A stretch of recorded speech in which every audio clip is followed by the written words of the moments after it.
우리는 아기를 임신하고 출산하는 일을 매우 당연하게 여깁니다. 우리는 그 과정에서 일어나는 모든 일들이 매우 과학적이고 자연스러운 일이라고 그렇게 생각을 합니다. 그러나 여러분, 정말 과연 그럴까요? 한번 곰곰이 생각해 보시면 좋을 것 같아요. 살아있는 생명체도 아닌 그저 생식 세포에 불과한 정자와 난자, 이 두 개의 세포가 만나서 수정하고 착상되고 세포 분열이 일어나고 특별한 변수가 없으면 정확히 266일 만에 태어나는 일, 아무것도 아닌 전혀 인격체로 볼 수 없는 세포 두 개가 결합해서 영혼을 가진 완전한 인격체가 되는 일이 여러분 그저 자연스럽고 당연한 일일까요? 절대로 그렇지 않습니다. 그냥 우리들 사이에서 보편적으로 일어나는 일이니까 의당 자연스럽다 이렇게 생각하는 것이지, 실제로는 여러분 이게 절대로 자연스럽지가 않습니다. 우리 인간의 지혜로 결코 이해할 수 없는 살아계신 하나님의 초자연적인 메커니즘이 그 안에 들어있는 것입니다. 생명이 잉태되고 탄생하는 이 일은요, 상상도 할 수 없는 기적인 것입니다. 그런데 여러분, 이것과는 완전히 차원이 다른, 이것과 비교조차 할 수 없는 놀라운 기적이 우리 가운데 일어났습니다. 무엇일까요? 바로 예수님의 탄생입니다. 남자를 전혀 알지 못했던 동정녀 마리아가 성령으로 잉태하여 아기를 출산한 것입니다. 그러나 2000년 전 예수 그리스도의 탄생은 온 세상을 떠들썩하게 했습니다. 왜 그랬을까요? 다음과 같은 소문이 퍼졌기 때문입니다. 마태복음 2장 1절로 3절입니다. 헤롯 왕 때에 예수께서 유대 베들레헴에서 나심에 동방으로부터 박사들이 예루살렘에 이르러 말하되 유대인의 왕으로 나신 이가 어디 계시냐? 우리가 동방에서 그의 별을 보고 그에게 경배하러 왔노라 하니 헤롯 왕과 온 예루살렘이 듣고 소동한지라. 헤롯 왕 때에 베들레헴 땅에 우리 주님 예수께서 탄생을 하셨습니다. 그때 동방 박사들이 헤롯을 찾아왔죠. 그들이 이 헤롯 왕에게 뭐라고 했습니까? 유대인의 왕으로 나신 이가 어디 계시냐? 우리가 동방에서 그의 별을 보고 그에게 경배하러 왔노라. 이 말을 듣고 헤롯 왕과 온 예루살렘이 소동하였습니다. 왜 그랬을까요? 먼저 우리는 헤롯 왕이 어떤 사람인지를 좀 알아야 합니다. 이 사람은요, 주님께서 나실 때 유대 땅을 다스리고 있던 왕이었습니다. 그런데 이 사람의 출생이 좀 특이합니다. 그는 에서의 후손인 이두메 출신의 사람입니다. 야곱의 형제였지만 그럼에도 그는 철저히 이방인이 되었습니다. 그런데 이방인인 헤롯이 골수 정통파인 유대인들의 왕이 된 것입니다. 당연히 한계가 올 수밖에 없죠. 어떤 한계입니까? 유대인들은 언약 밖에 있는 이방인들을 사람 취급을 하지 않았던 거예요. 더럽고 추한 자들, 멸망받아 지옥에 떨어질 저주받은 자들, 이렇게 본 것입니다. 그래서 헤롯은 유대인들을 다스려야 하니까 유대인 가문에서 아내를 얻어 유대인들의 마음을 한번 사보고자 열심히 노력을 했습니다. 또 무너진 예루살렘 성전을 건축하기도 했죠. 그러나 이방인에 대해서 완벽하게 철벽을 치고 살았던 유대인들은 그를 결코 형제요 유대인의 왕으로 끝내 인정해 주지 않았습니다. 이게 무슨 뜻일까요? 헤롯이 말입니다, 목숨을 건 수많은 전쟁을 치르고 유대인의 왕이 되었지만 자신의 왕위가 항상 불안했다는 겁니다. 이 때문에 헤롯은 평생 자신이 유대인일 수 없다는 열등의식과 또 언제라도 이 유대인들이 자신에게 반란을 일으킬 수 있다는 두려움 속에서 살았습니다. 이러한 이유로 헤롯은 아주 포악하고 잔인한 정치를 펼쳤습니다. 자신의 아내와 숙부가 바람을 피고 있다는, 그런 불륜을 하고 있다는 의심이 들자 이 두 사람을 죽였습니다. 뿐만 아니라 아내의 동생도 죽이고 할아버지도 죽이고 어머니도 죽이고 그리고 자기 두 아들까지도 다 죽였습니다. 왜요? 자신의 왕권을 위협한다고 생각했기 때문입니다. 여러분 정말 상상 초월이죠. 하지만 여러분 이보다 더 큰 사건이 있었습니다. 마태복음 2장 16절입니다. 이에 헤롯이 박사들에게 속은 줄 알고 심히 노하여 사람을 보내어 베들레헴과 그 모든 지경 안에 있는 사내 아이를 박사들에게 자세히 알아본 그때를 기준하여 2살부터 그 아래로 다 죽이니. 여러분 잘 아시는 내용입니다. 무엇입니까?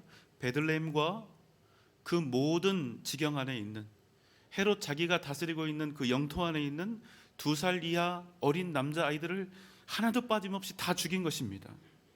왜요? 유대인의 왕으로 태어난 아기를 죽이기 위해서 그렇게 한 것입니다.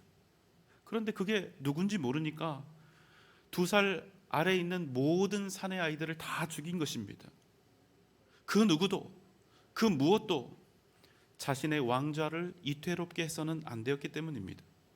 여러분 이것이 주님께서 오셨던 그 당시의 상황입니다. 그래서 여러분 아기 예수는 어떻게 되었을까요? 마태복음 2장 13절로 15절입니다.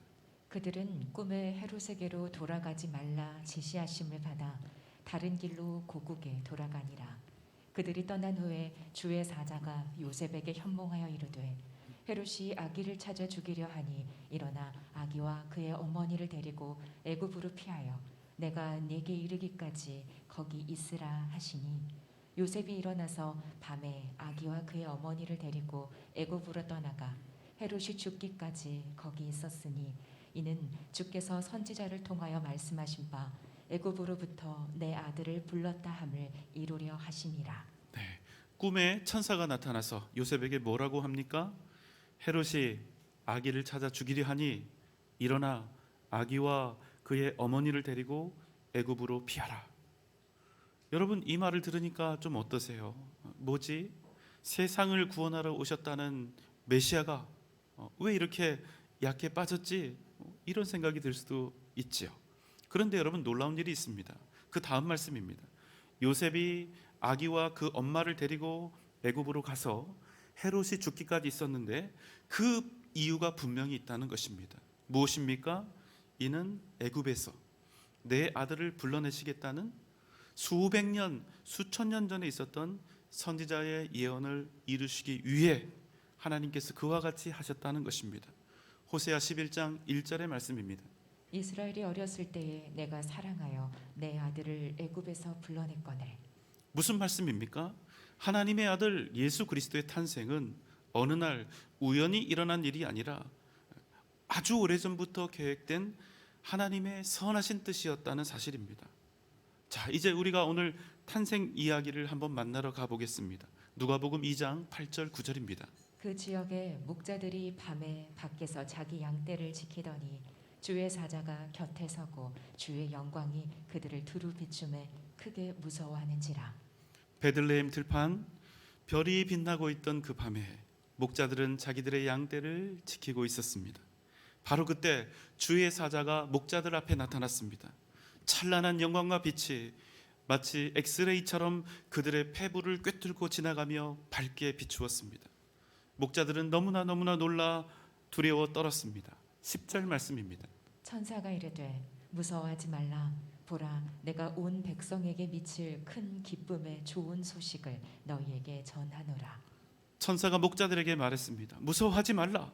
보라, 내가 온 백성에게 미칠 큰 기쁘고 좋은 소식을 너희에게 전하노라. 드디어 여러분, 천사의 입에서 좋은 소식, 굿 뉴스, 복음이라는 말이 나옵니다.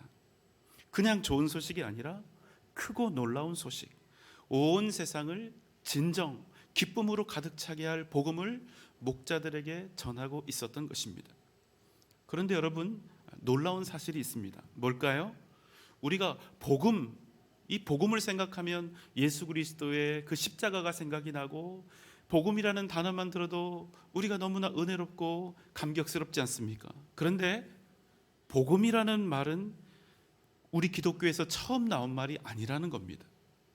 원래는 로마가 세상을 다스리던 그 시대, 로마 황제가 전쟁에서 승리하는 일, 또 황제의 대를 이을 왕자가 태어났을 때 그 소식을 복음이라고 불렀습니다.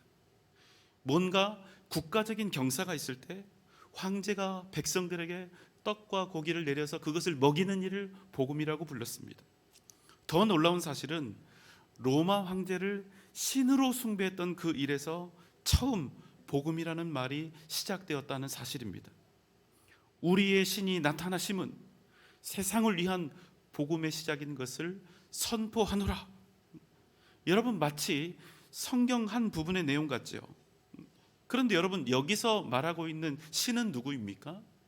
로마 황제입니다. 사람에 불과한 인간 왕이 자신을 신으로 숭배하게 한 것입니다. 여러분, 이것이 복음일 수가 있습니까? 이것은 가짜 복음이 아닙니까? 그러나 그럼에도 불구하고 가짜 복음은 이렇게 외쳤습니다. 온 세상을 통치할 로마 황제의 출현이 바로 복음의 시작이라. 그런데 여러분, 오늘 말씀에서 등장하는 천사는 그동안 사람들이 들어왔던 복음과는 전혀 다른 진짜 복음에 관한 이야기를 들려주고 있었다는 사실입니다. 11절입니다. 오늘 다윗의 동네에 너희를 위하여 구주가 나셨으니 곧 그리스도 주시니라. 구주가 나셨다. 다윗의 동네에 구주가 나셨다. 그런데 여러분, 지금 말씀하고 있는 이 아기는 어떤 모습입니까? 왕다운 기백이나 위엄이 있어 보입니까? 과연 세상을 구원할 만한 그런 메시아다운 능력이나 용맹스러움이 보입니까? 이것도 아니면 왕가의 귀족스러움이나 흠모할 만한 외모라도 우리가 볼 수 있습니까? 아니요, 전혀 그렇지 않습니다. 지극히 낮고 천한 구유의 누인, 비천한 목수의 아들로 태어난 이 젖먹이 아기에게서는 그 어떤 왕의 모습도, 메시아의 모습도 보이지 않습니다. 이사야 53장 2절 3절입니다. 그는 주 앞에서 자라나기를 연한 순 같고 마른 땅에서 나온 뿌리 같아서 고운 모양도 없고 풍채도 없은즉 우리가 보기에 흠모할 만한 아름다운 것이 없도다. 그는 멸시를 받아 사람들에게 버림받았으며 간고를 많이 겪었으며 질고를 아는 자라. 마치 사람들이 그에게서 얼굴을 가리는 것 같이 멸시를 당하였고 우리도 그를 귀히 여기지 아니하였도다. 그 아기는요, 그저 연한 순처럼 보였고 마른 땅에서 나온 거친 뿌리처럼 보였고, 그래서 고운 모양도 풍채도 흠모할 만한 아름다운 것도 없었습니다. 가난하고 비천한 가문에서 태어났을 뿐 아니라 그 태어난 장소마저도 천하디 천한 구유였던 것입니다. 그뿐 아니라 어떻게 되었습니까? 태어나자마자 인간 왕인 헤롯에게 쫓기는 그런 기구한 인생에 불과했던 것입니다. 그런데 여러분, 그 무력하고 볼품없던 그 아기, 세상에서 가장 비천하게 태어난 그 아기가 누구란 말입니까? 우리의 죄를 씻으시고 우리를 죄와 사망의 권세에서 구원하기 위해 이 땅에 오신 하나님의 아들 예수 그리스도였다는 사실입니다. 로마 황제가 부르짖었던 복음은 무엇이었습니까? 인간이 신이 되는 그런 복음이었습니다. 가짜 복음이었습니다. 로마 황제는 에덴 동산에서 아담과 하와가 품었던 그 죄악, 스스로 하나님과 같이 되기를 꿈꾸었던 그 죄악을 자신이 가진 정치적인 힘과 권력으로 이뤄냈습니다. 스스로 인간 신이 되어서 사람들로부터 숭배받고 경배받는 그것을 복음이라 칭했던 것입니다. 그러나 여러분, 지금 천사가 목자들을 향해 선포하는 복음은 전혀 반대의 것입니다. 인간이 신이 되는 거짓 복음이 아니라 살아계신 하나님이 인간이 되어 우리에게 오신 복음이었습니다. 이 세상을 창조하신 말씀이 왕궁의 침상이 아니라 구유에서 태어나셨습니다. 지극히 높으신 하나님께서 가장 낮고 천한 신분으로 이 땅에 오신 것입니다. 그런데 여러분, 그분이 이 땅에 오신 목적이 무엇입니까? 왕노릇하러 오신 것이 아니라 죽으러 오신 것입니다. 추앙받고 존경받고 대접받고 통치하는 신이 아니라 우리 인간의 죄를 대신 지고 십자가에서 죽으심으로 우리를 구원하시기 위해 오셨다는 사실입니다. 하나님의 아들, 그분께서 가장 천하고 치욕적인 방법으로 우리에게 오셔서 온 세상 앞에서 발가벗겨지고 채찍질 당하고 결국 조롱 속에서 죽기 위하여 오셨다는 사실입니다. 오직 한 가지 목적으로 말이죠. 무엇입니까?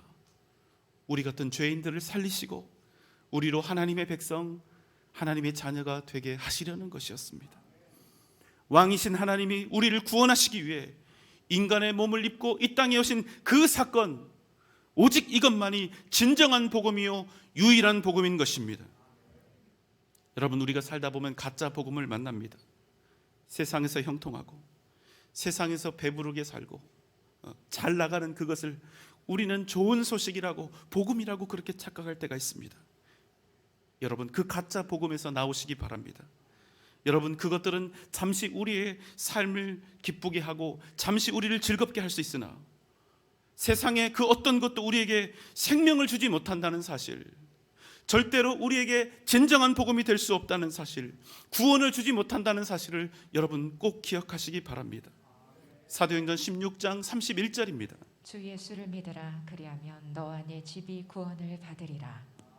우리의 인생을 달라지게 하고 우리를 변화시키고 우리의 인생을 복되게 하고 우리에게 하나님의 나라와 영원한 생명을 주시는 이름, 오직 예수, 그 이름 외에는 복음이 없는 것입니다. 주님께서 이 땅에 나실 때 아기 예수를 향한 찬송 소리가 온 하늘과 온 땅에 울려 퍼졌습니다. 누가복음 2장 13절 14절입니다. 호련히 수많은 천군이 그 천사들과 함께 하나님을 찬송하여 이르되 지극히 높은 곳에서는 하나님께 영광이요 땅에서는 하나님이 기뻐하신 사람들 중에 평화로다 하니라. 여러분, 왜 아기 예수의 탄생이 하나님께 영광이요 하나님이 기뻐하시는 사람들에게 평화요 복음이 되는 것입니까? 왜 그렇습니까? 이제 우리가 살 수 있게 되었기 때문입니다. 이제야 드디어 살 방법, 우리의 죄를 씻고 하나님의 나라 영원한 천국에 들어갈 그 유일한 구원의 길이 우리에게 활짝 열려졌기 때문입니다. 진정한 복음은 무엇입니까? 예수 그리스도께서 우리에게 오신 사건입니다. 지극히 높은 곳에서는 하나님께 영광이요 땅에서는 하나님이 기뻐하신 사람들 중에 평화로다. 이 기쁨과 감격이 오늘 이 시간 여러분 가운데 넘쳐나시기를 주님의 이름으로 소망합니다. 세상 그 무엇과도 바꿀 수 없는 구원의 기쁨, 복음의 역사를 날마다 경험하며 살아계신 주님으로 말미암아 거친 세상에서 날마다 하나님의 위대한 역사를 이루어가는 우리 복된 성도님들 되시기를 주님의 이름으로 축원합니다.